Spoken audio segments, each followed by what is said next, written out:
हम जिस वेतन में हैं, जिस पद पर हैं, सिर्फ पद का नाम बदल करके सरकार हमको परीक्षा ले रही है, बाकी हमको कोई लाभ नहीं दे रहे हैं। इस पर हमारे वकील साहब ने विरोध किया है कि जब हम सीएम है तो उसमें क्यों जाते। एजी ने कहा है कि हम इन लोगों को विशेष सुविधा देने जा रहे हैं, इसलिए परीक्षा ले रहे हैं। उनको भी काला कानून घोटना घुट घुट का जीना महसूस कर रहे हैं आज के डेट में, जो परीक्षा दे लिए वो भी। हाँ, लेकिन हमारा शिक्षक जो बहिष्कार में है, कल भी अच्छे थे और आज भी अच्छे रहेंगे, इसलिए न्याय इस तरह मिलेगा।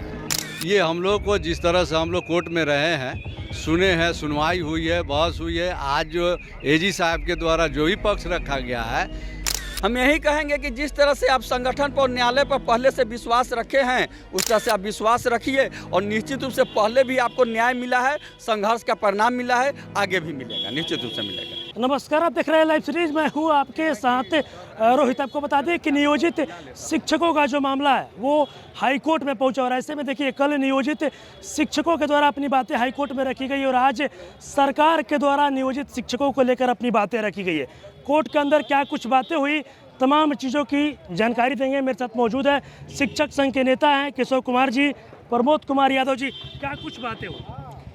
हम लोग का विशिष्ट शिक्षक नियमावली 2023 को लेकर के हम लोग रोड पर भी, कोर्ट में भी संघर्ष कर रहे हैं। रोड पर हमें अपेक्षित परिणाम नहीं मिला, इसलिए मजबूर होकर के हमें माननीय न्यायालय का शरण लेना पड़ा। हमारी 13 तारीख को बहस हुई, 14 को ही आज हमारी बहस पूरा हुई है। हम लोग के तरफ से सुप्रीम कोर्ट के अधिवक्ता DS नायडू साहब आए हुए थे, AOR मृत्युंजय बाबू थे, आलोक जी थे।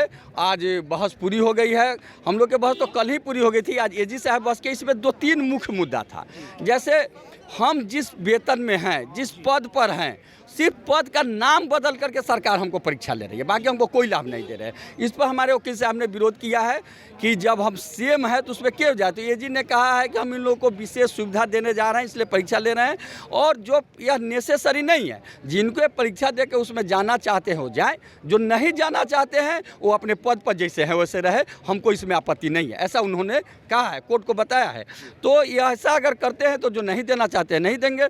फिर हमारे वकील साहब का कहना था कि जब हम परीक्षा देंगे तो हमको क्या मिलेगा। आप वेतन संरक्षण का लाभ दे रहे हैं, तो जो वेतन हमको है वही वेतन संरक्षण हमको वहाँ मिलेगा, तो आप हमको पे मैट्रिक संरक्षण का लाभ दीजिए। और इसके लिए एजी ने टाइम ले लिए हैं कि हम अति के बाद बताएंगे, भोजनावकाश के बाद बताएंगे, और भोजनावकाश के बाद वो आकर बताए हैं कि पे मैट्रिक पर ऐसा कोई निर्णय नहीं है। लेकिन हमारे वकील साहब का कहना था कि अभी हम पे मैट्रिक 7 में हैं और उसमें जब जाएंगे तो हम पे मैट्रिक 3 में आ जाएंगे, इसलिए आप हमको दीजिए तो पे मैट्रिक कर दीजिए। फिर हमारा तीसरा था कि हमारी जो 20 साल 10 साल की सेवा हुई है, इस सेवा का क्या होगा वहाँ जाएंगे तो। इस पर जज साहब ने भी क्वेरी किया है जिससे कि इस 20 साल का जब आज जो बहाल हो रहा है, जिनकी सेवा 1 साल हुई है और जिनकी सेवा 20 साल है, दोनों का बराबर कैसे कर सकते हैं, उसमें आप क्या डिफ्रेंशिएट कर रहे हैं।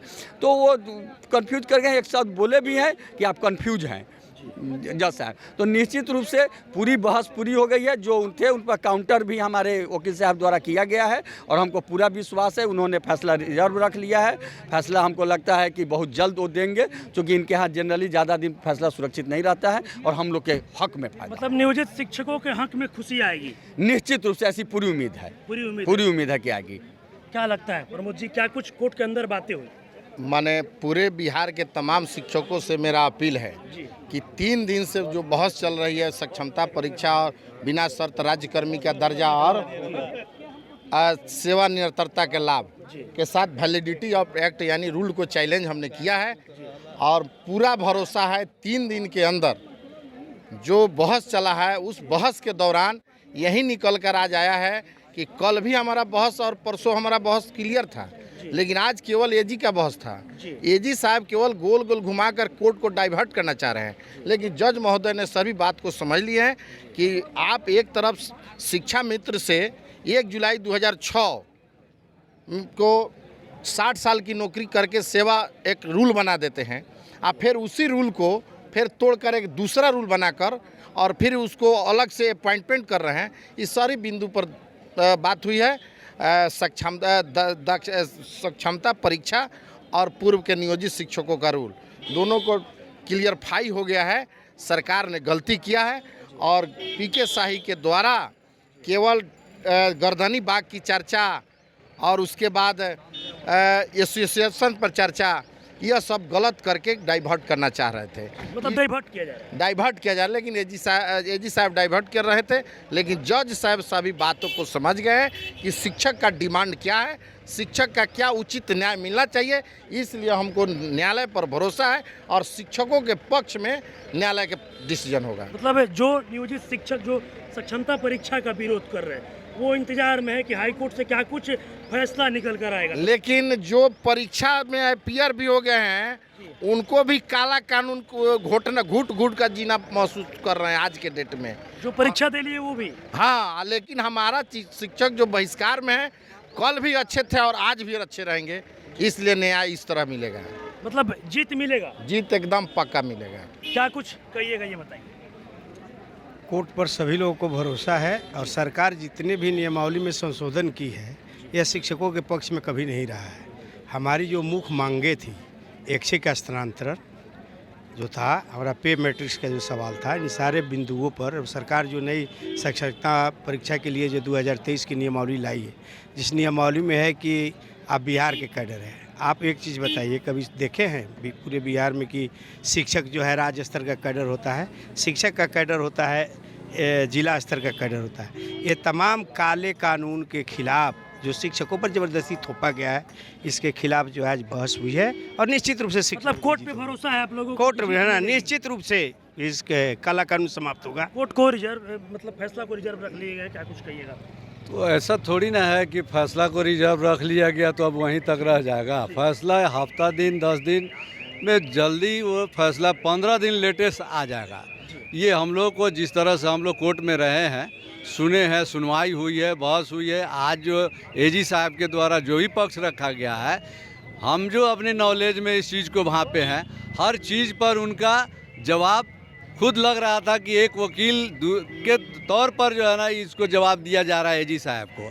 इसलिए हमें भरोसा है, विश्वास है कि हम लोगों के पक्ष में ही फैसला आ जाएगा और आने वाला है। जो हमारे शिक्षक संगठन के लोग बिहार में जो मोर्चा बना करके, एकता मंच बना करके जो अपनी लड़ाई लड़े हैं, ये इसमें सार्थक है। हमें उसमें कामयाबी नज़र आ रहा है और जल्दी शिक्षक के हित में ही फैसला आएगा, इसमें कोई दो राय नहीं है। क्या कुछ कहिएगा? फैसला को रिजर्व रख लिया गया है, क्या कहना है कि 10 से 15 दिनों के बाद नियोजित शिक्षकों को खुशी मिलेगी? देखिए, टाइम बोर्ड तो हम लोग न्यायालय के मामला में नहीं कर सकते हैं, क्योंकि उसका टाइम रहता है, जज को पावर है 6 महीना रख लेने का, वो जब करे। और लंबा इसमें लिखाता है, 100 पेज से ज़्यादा लिखाता है ऑर्डर, लेकिन इनका इतिहास रहा है कि ज़्यादा लंबा नहीं खींचते हैं, इसीलिए हम लोग उम्मीद लगा रहे हैं। लेकिन इतना तय है कि जो हमारे वकील से आप पूर्ण रूप से कन्विंस किए हैं। हाँ, और ऐसा लगा है कि कोर्ट कन्विंस्ड हुआ है और निश्चित रूप से हम लोग को न्याय मिलेगा। जो शिक्षक इंतजार कर रहे हैं हाई कोर्ट के फैसले को, उनको क्या कुछ कहिएगा ये बताइए। हम यही कहेंगे कि जिस तरह से आप संगठन पर और न्यायालय पर पहले से विश्वास रखे हैं, उस तरह से आप विश्वास रखिए और निश्चित रूप से पहले भी आपको न्याय मिला है, संघर्ष का परिणाम मिला है, आगे भी मिलेगा, निश्चित रूप से मिलेगा। चलिए, तभी आपने देखा मेरे साथ शिक्षक संघ के नेता केशव कुमार जी और प्रमोद कुमार यादव जी थे। आपको बताते चले कि नियोजित शिक्षकों का जो मामला था वो हाईकोर्ट पहुंच गया था और ऐसे में 13 तारीख से ही सुनवाई चल रहा है। कल नियोजित शिक्षकों के द्वारा अपनी बातें हाईकोर्ट में रखी गई थी और आज सरकार के द्वारा नियोजित शिक्षकों पर जो बातें थी वो रखी गई। और ऐसे में तमाम नियोजित शिक्षक जो थे, शिक्षक संघ के जो नेता थे, तमाम लोगों से हमने बातें भी किया। इनका साफ साफ कहना है कि फैसला को रिजर्व रख लिया गया है, लेकिन नियोजित शिक्षकों को जीत मिलेगी। तो कहीं ना कहीं नियोजित शिक्षक जो इंतजार में है, जो लगातार सक्षमता परीक्षा का विरोध कर रहे हैं, उसके बाद जो मामला हाईकोर्ट में पहुंचा तो उनके लिए खुशी की खबर आने वाली है। और इनका साफ साफ कहना है कि नियोजित शिक्षकों का जो फैसला है, जो जीत है, वो पक्का होने वाला है। बस इसी तरह की तमाम खबरों के साथ आप मेरे साथ जुड़े रहें। तब तक धन्यवाद।